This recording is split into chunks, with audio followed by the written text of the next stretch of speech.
Assalamualaikum warahmatullahi wabarakatuh. Selamat pagi anak-anakku semuanya. Pada kesempatan kali ini kita bertemu lagi dalam video pembelajaran dalam ruang Mat SMP channel MBMP Matematika Kota Semarang. Baik, pada kali ini kita akan membahas tentang menentukan akar persamaan kuadrat dengan rumus kuadratik atau rumus ABC. Bersama saya, Pak Purwanto SPD, Guru SMP Negeri 6 Semarang. Menentukan akar persamaan kuadrat dengan rumus kuadratik atau rumus ABC dengan tujuan pembelajaran peserta didik dapat menentukan akar persamaan kuadrat dengan menggunakan rumus kuadratik atau rumus ABC. Untuk menentukan akar persamaan kuadrat ini ada 3 cara. Sebelum kita masuk, kita ingat dulu bentuk umum persamaan kuadrat. AX kuadrat ditambah BX ditambah C sama dengan 0, dengan A tidak boleh sama dengan 0. Ini syarat utamanya. Karena kalau A-nya sama dengan 0, berarti bukan persamaan kuadrat. 3 cara yang dimaksud yaitu yang pertama dengan memfaktorkan. Jadi penyelesaian persamaan kuadrat dengan memfaktorkan. Yang kedua dengan melengkapkan kuadrat sempurna. Cara 1 dan 2 ini telah kalian pelajari pada materi sebelumnya. Yang ketiga yaitu dengan rumus kuadratik atau rumus ABC yang akan kita pelajari pada kesempatan kali ini. Baik anak-anak, kita masuk pada rumus kuadratik atau rumus ABC, yaitu untuk menentukan X1 dan X2-nya dirumuskan negatif B ditambah atau dikurangi dengan akar dari B kuadrat dikurangi 4 kali A kali C dibagi dengan 2A. A koefisien dari X kuadrat, B koefisien dari X, dan C adalah konstanta. Contoh penggunaan rumus ABC untuk menentukan akar-akar dari persamaan kuadrat. Yang pertama, X kuadrat ditambah 7X ditambah 6 sama dengan 0. Yang kedua, 2X kuadrat ditambah 7X ditambah 3 sama dengan 0. Yang ketiga, 3X kuadrat ditambah 4X sama dengan 5. Baik, kita masuk yang pertama, penyelesaian soal nomor 1. Dari X kuadrat ditambah 7X ditambah 6 sama dengan 0, diperoleh A-nya berapa? A-nya 1, B-nya 7, dan C-nya 6. Setelah kita memperoleh A, B, dan C, langsung kita substitusi ke rumus ABC-nya, yaitu negatif B ditambah atau dikurangi akar B kuadrat dikurangi 4 kali A kali C dibagi dengan 2A. Kita substitusikan, B-nya kita ganti 7, A-nya kita ganti 1, C-nya kita ganti 6. Sehingga menjadi negatif 7 ditambah atau dikurangi akar dari 7 kuadrat dikurangi 4 kali 1 kali 6 dibagi 2 kali 1. Selanjutnya, negatif 7 ditambah atau dikurang akar 49 dikurangi 5 dikurangi 24 dibagi 2. Sehingga negatif 7 ditambah atau dikurangi akar dari 25 dibagi 2. Sehingga diperoleh negatif 7 ditambah atau dikurangi 5 dibagi 2. Setelah sampai sini, kita akan menentukan X1 dan X2-nya. X1-nya kita ambil negatif 7 ditambah 5 dibagi 2 atau X2-nya negatif 7 dikurangi 5 dibagi 2. Mengenai yang mana terlebih dahulu, apakah ditambah 5 atau dikurangi 5, itu terserah kalian. Bebas, mau ambil positif dulu boleh, negatif dulu juga boleh. Sehingga ketemunya X1-nya negatif 2 dibagi 2 atau X2-nya negatif 12 dibagi 2. Hasilnya X1-nya negatif 1 atau X2-nya sama dengan negatif 6. Setelah ketemu ini baru ditarik kesimpulan. Jadi himpunan penyelesaian dari persamaan kuadrat tersebut adalah negatif 1, negatif 6 atau negatif 1 dan negatif 6. Bagaimana? Contoh 1 sudah jelas? Ya, sambil perlahan-lahan dipahami, kita kasihkan untuk contoh yang kedua.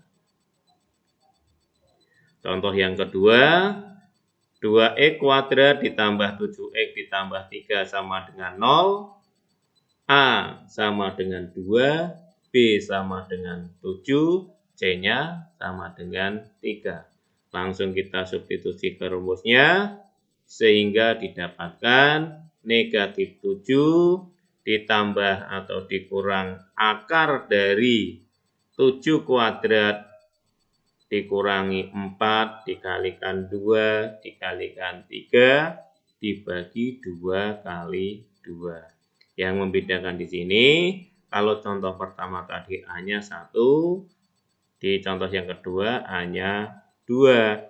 Sehingga diperoleh negatif 7 ditambah atau dikurangi akar pangkat dari 49 dikurangi 24 dibagi 4. Sehingga X1 dan X2-nya negatif 7 ditambah atau dikurangi akar dari 25 dibagi 4. Selanjutnya X1 dan X2-nya negatif 7 ditambah atau dikurangi 5 dibagi 4. Sehingga diperoleh X1-nya negatif 7 tambah 5 dibagi 4 atau X2-nya negatif 7 kurangi 5 dibagi 4. Sehingga diperoleh negatif 2 dibagi 4 atau X2-nya negatif 12 dibagi 4. X1-nya negatif 1 bagi 2 atau X2-nya negatif 3. Ya, di sini penyelesaiannya ada yang bilangan pecah dan bilangan bulat. Jadi disimpulkan, jadi himpunan penyelesaiannya adalah negatif 1/2 dan negatif 3. Atau negatif setengah dan negatif 3. Sudah 2 contoh yang kita pelajari, mudah-mudahan sudah jelas. Kalau masih belum kurang jelas, kita saksikan untuk contoh yang ketiga. Contoh yang ketiga ini bentuknya 3x kuadrat ditambah 4x sama dengan 5. Lupa kok bentuknya tidak sama dengan contoh 1 dan contoh 2. Nah, kalau belum membentuk bentuk umum, maka diubah menjadi bentuk umum dulu. 3x kuadrat ditambah 4x dikurangi 5 sama dengan 0. Untuk 5-nya kita pindah ruas ke ruas kiri sehingga menjadi bentuk umum persamaan kuadrat. Dengan A-nya berapa? 3, B-nya 4, dan C-nya negatif 5. Kalau dari awal tadi langsung dimasukkan konstantannya 5, maka akan terjadi kesalahan. Sehingga harus diubah dulu menjadi bentuk umum persamaan kuadrat. Setelah kita peroleh A, B, dan C, kita substitusikan sehingga X1 dan X2-nya negatif 4 ditambah atau dikurangi akar dari 4 kuadrat dikurangi 4 dikalikan 3 dikalikan negatif 5 dibagi dengan 2 kali 3. Karena A-nya tadi 3. Sehingga diperoleh negatif 4 ditambah atau dikurangi akar dari 16 ditambah 60 dibagi 6. Loh, kok bisa jadi plus ini? Jadi positif. Ingat, perkalian negatif 4 dengan negatif 5. Jangan lupa biasakan kalau mengalihkan dengan negatif ini dalam kurung biar bisa membedakan. Sehingga negatif 4 ditambah atau dikurangi hasilnya akar 76 dibagi 6. Akar 76 berapa Pak itu Pak? Nah, karena ini tidak bisa diakarkan sempurna, ya biarkan dalam bentuk akar. Nah, nanti nggak masalah Pak? Tidak, ini tidak masalah. Sehingga jawabannya untuk X1-nya nanti negatif 4 ditambah akar 76 bagi 6. Atau X2-nya negatif 4 dikurangi akar 76 dibagi 6. Lanjutnya Pak, sudah selesai sampai sini. Ya, ini sudah selesai. Tidak usah dicari akar 76-nya. Karena ini sudah membentuk bentuk akar yang kita pelajari pada bab sebelumnya. Jadi himpunan penyelesaiannya adalah negatif 4 ditambah akar 76 dibagi 6 dan negatif 4 dikurangi akar 76 dibagi 6. Contoh 1, 2, dan 3 telah kita pelajari. Mudah-mudahan kalian paham dari yang Pak Pur tadi jelaskan. Ya. Nanti yang kurang jelas dipahami dibuka dari awal lagi sehingga menjadi jelas. Nah, untuk ngecek pemahaman kalian, nanti ini ada 1, 2, 3, 4. Ada 4 soal untuk latihan. Dikerjakan dengan sungguh-sungguh, dipahami, disiplin dan jujur untuk mengerjakan ini.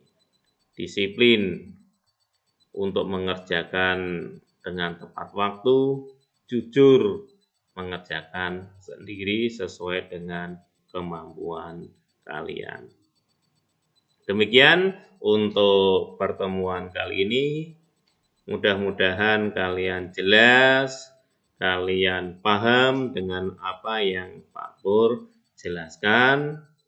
Dengan latihan ini, mudah-mudahan pemahaman kalian semakin meningkat dan meningkat. Tetap belajar, tetap semangat, tetap jaga kesehatan. Terima kasih. Assalamualaikum warahmatullahi wabarakatuh.